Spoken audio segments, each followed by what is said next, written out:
My grandfather passed away last year, and his will tore our family apart almost overnight. Growing up, he was the glue that held everyone together.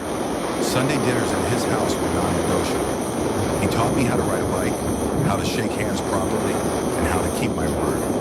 Everyone respected him. Everyone trusted him. So when he died suddenly from a stroke, we were devastated. The funeral was emotional but peaceful. At least that's what I thought. A week later, we were all called to the lawyer's office for the reading of the will. My aunts, uncles, cousins, everyone packed into that small conference room. The lawyer cleared his throat and started reading. At first, everything sounded normal. Small amounts of money to extended relatives, donations to charities my grandfather supported. Then he got to the house everyone assumed would go to my oldest uncle. Instead, the lawyer said my grandfather left the house and the majority of his estate to me. The room went completely silent. I thought it was a mistake. I was the youngest grandchild. I never asked for anything. I barely even spoke. Then the silence exploded. My uncle stood up, furious, saying there was no way this was real. My aunt started crying, saying I must have manipulated him. Cousins stared at me like I'd stolen something that didn't belong to me. I tried to speak, but no one listened.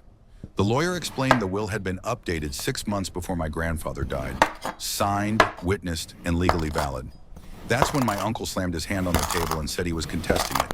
He claimed my grandfather wasn't in his right mind, said I'd taken advantage of an old man. That hurt more than anything.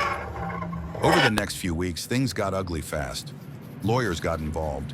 Family group chats went silent. People I grew up with stopped answering my calls. At the hearing, my uncle painted me as greedy and calculating. Then my grandfather's doctor testified. He said my grandfather was fully competent, sharp as ever. Then the lawyer presented a letter my grandfather had written. It was addressed to me. In it, he said he left me the house because I was the only one who visited him regularly without asking for anything. The only one who listened. The only one who showed up even when there was nothing to gain.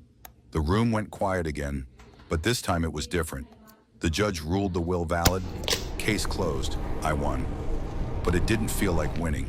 I lost half my family that day. Sometimes I walk through that house and remember my grandfather sitting in his chair, smiling. And I realized the inheritance wasn't the house. It was the lesson. People show you who they are when money's involved. And my grandfather knew exactly what he was doing.